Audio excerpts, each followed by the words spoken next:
Hello everyone, welcome to Joseki Lecture 2. In the last lecture, we covered a very simple continuation from the 3-3 Joseki. So just to refresh your memory, this is how the Joseki works. Black double honeys, white is pretty much forced to Atari and Atari to capture the stone at 018. And now we reach this position. And if you haven't checked my Joseki Lecture 1, go ahead and watch that video. And in that video, I explained why this is an equal position for both sides.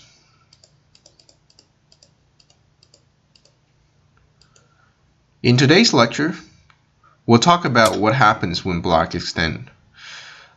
The extension is also a very flexible and very accurate move. White has many responses, but mainly white has the crawl, that's a legit move. The jump, if the latter works, all right? We'll talk about that in later lectures, don't worry. Today we'll cover a sub-branch from this main variation, that is when white makes the knight. This is a very solid move. There are a lot of variations behind it as well. So as a black player, you can go ahead and play elsewhere on the board. Because locally, there's not much for both sides to do. Or I wouldn't say there's super urgent moves for you to absolutely have to play. You can go ahead and play elsewhere. But also, you can consider Tohane here. So that's a main variation for black to play.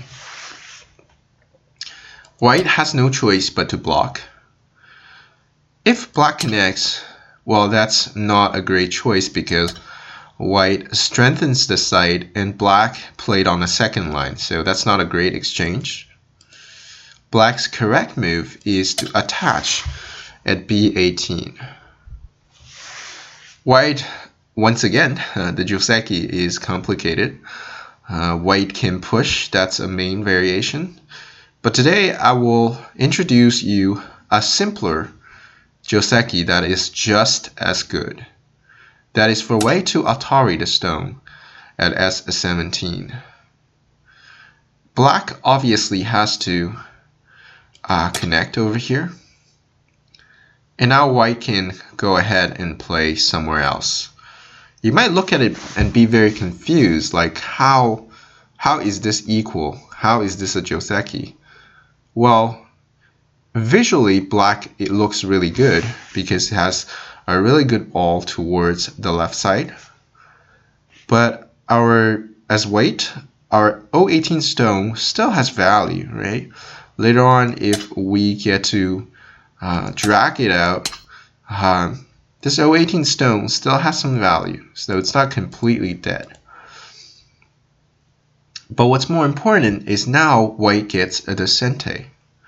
So it depends on what's going on the board, right? Our Joseki choices really depends on what's going on the board. Let me show you by example. Let's assume that we have the following setting, where black obviously has a moyo on the side, while white's next move is going to be extending the stone to destroy the potential for black to make any sort of moyo over here. But let's say we have a different setting.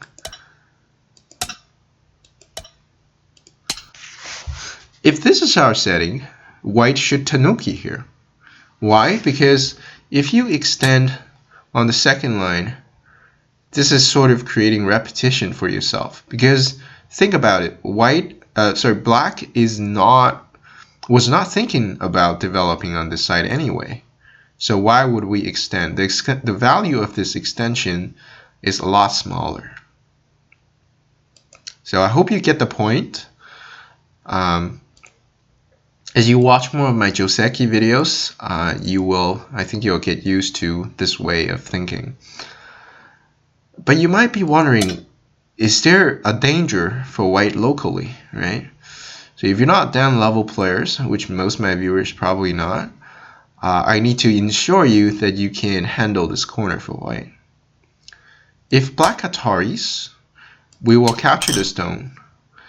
And very important here, when black Ataris a second time, we can Tanuki, and we have to Tanuki basically, right? So capturing 2 stones really doesn't really hurt, right? And white has absolutely no connection problems. Are there other ways to threaten white? What if white Ataris on the outside, we also capture the stone? And there's absolutely no way for black to kill, right? Here we can just capture him. There's no problem. What about black makes this fancy move? Well, we can just follow up. When black Ataris, we take the stone. And when he throws in again, we just, say thank you. Well, we'll get all the gifts. And always, when black Ataris a second time, we can get ourselves out, right? You can play the knight. You can also play the more solid jump, and this is just gonna be fine, right? White already has some points, and white is very safe. And later on, black's gonna work on this side, so that's his compensation. But that's just you can't have everything and go. You have to let your opponent have some sort of compensations. So I covered the exhaustive variations that black can play towards this corner, and it turns out there's absolutely no problem. Alright, so this is today's Joseki lecture, and the move we learned is when black attaches, we can Atari the stone to avoid a complication. And this is just a very good AI approved Joseki that is very simple to manage. Alright, so if you liked the video, give a thumb up. Subscribe to my channel to get the latest Joseki lectures that are coming out a lot faster than my other series. Alright, so thank you for watching, and I'll talk to you guys next time.